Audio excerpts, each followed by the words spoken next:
The most powerful tropical typhoon seen in recent years, Ragasa, heading towards Hong Kong and parts of mainland China. A fast-approaching Ragasa bringing winds of up to 220 kilometers per hour. Hong Kong forecasters will be assessing whether to raise the city's warning signal later.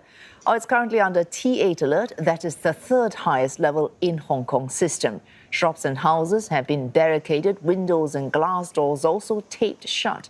Residents making last-minute purchases ahead of a long night ahead. The city has grounded hundreds of flights until Thursday. Ragasa made landfall in the Philippines yesterday. It's moving west, edging closer to southern China. On the Chinese mainland, Shenzhen city issuing its highest level alert, Beijing's meteorological administration calling it the king of storms. It's expected to be more destructive than other typhoons that made landfall in Guangdong province this year. Local media say more than 370,000 residents have been evacuated from low-lying areas. The latest, our senior correspondent May Wong joins us from Hong Kong. May, this typhoon scheduled to hit the Chinese mainland tomorrow. Hong Kong, meanwhile, preparing for any side effects, direct, indirect effects from this typhoon. Hong Kong is a bustling and lively city, but today it has become a ghost town, at least temporarily for now, because of the incoming typhoon, as you mentioned. Well, earlier the government had already raised the signal to 8, and that means a lot of the workers have already took the opportunity to go home, and shops are closed, restaurants are closed as well, and even this particular bridge that I'm standing on right now, it's completely empty. It is traditionally a time where you would see a lot of office workers walking here and also going to their train station from here and going about, for example, getting their dinners and also going about there on a weekday daily routine. But today, obviously, all is quiet right now because the signal for the typhoon warning is up, and they will likely elevate that to 10 very close this evening. Well, Hong Kong has been preparing for this typhoon, and they have done as much as they can. For example, in getting the officials ready with emergency teams, setting up the emergency centers to be monitoring all the evacuation plans and also interagency coordination efforts to make sure that the people, the residents, are safe and sound, because the government has also advised the residents to please stay indoors and do not come out unnecessarily, because the typhoon will be strong and it will have severe wind effect as well. Now remember here that Hong Kong is no stranger to typhoons, and the Hong Kong administration say that it has prepared as much as it can, even though they have actually said that this typhoon will pose significant threats, but they have actually gone out to have extensive preparation and also more preparation than usual. And we have the Chief Executive, John Lee, who earlier spoke out about it and asked the people to be reassured that the government is doing all it can and together they can weather this storm.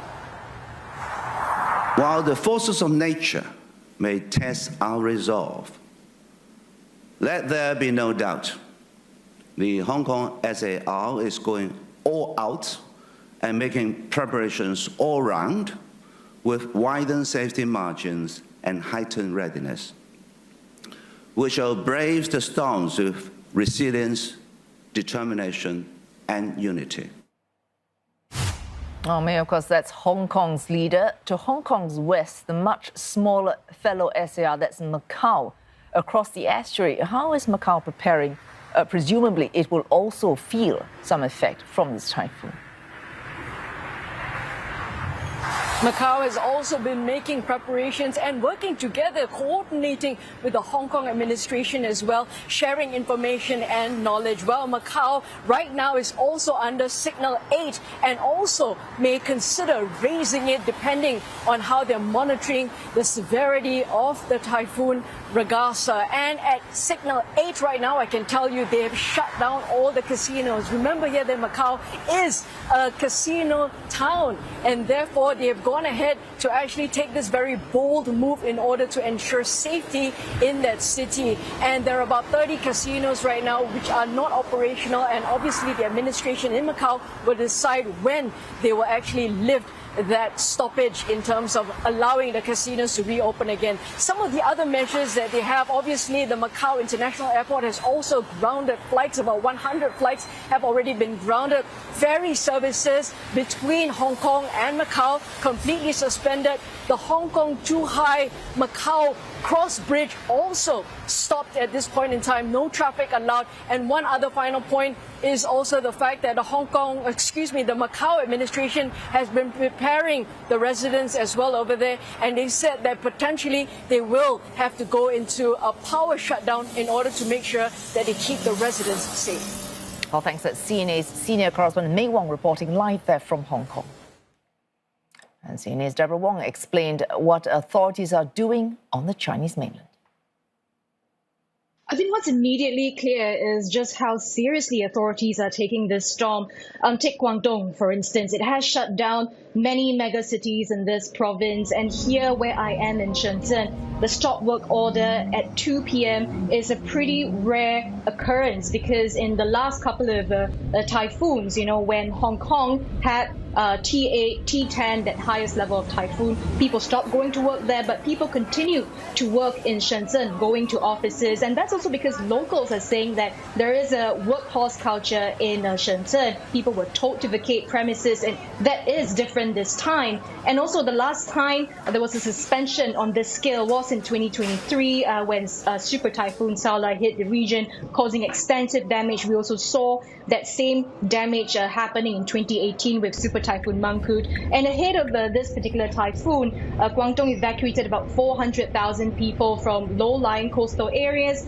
Chinese leadership going all out to tell local governments to issue earlier warning systems, to also act decisively and timely. After this all happens also because landslides and flash floods occurred all throughout China. We saw devastating flash floods in Gansu, in Beijing, and also landslides in Guangzhou. And, this is really causing a lot of economical damage. And China is not just getting authorities to respond to them in a timely manner, but also allocating a lot of money to rescue efforts, to relief efforts. In fact, earlier this month, we know that China allocated over 130 million USD in disaster relief funds to support flood-hit regions. And part of the money is going to go towards repairing flood-resistant infrastructure.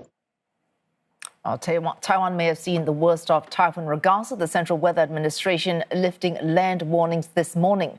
But authorities still warning of heavy rain overnight. Torrential rain advisories issued for the mountainous areas of eastern Hualien, Taitung and Pingtung counties, predicting rainfall in excess of 500 millimeters in just 24 hours. One resident of the remote Orchid Island in Taitung recalls the moment the storm hit.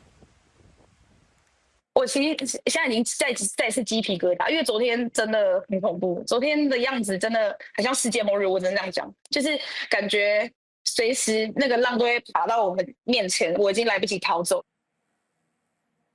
The Philippines also grappling with Ragasa despite a weakening since it made landfall yesterday. Thousands of people were evacuated from northern villages while schools and offices were shut. The powerful typhoon causing flooding and triggering landslides, with authorities warning of coastal inundation in northern provinces with a high risk of potentially deadly storm surges. President Ferdinand Marcos Jr. has put the Disaster Response Agency on full alert, mobilizing all government agencies. The typhoon hitting amid widening scandal over billions of dollars going missing in projects meant precisely to improve flood control. Ito po yung resulta ng flood control na hindi nila nagawa. Yan po. Kitang-kita nyo po, ang laki ng tubig. Pero kung nagawa po siguro yun, baka ngayon hindi mangyayari itong ganitong sitwasyon eh. Napakalaki po talaga. Sana po sa mga tao,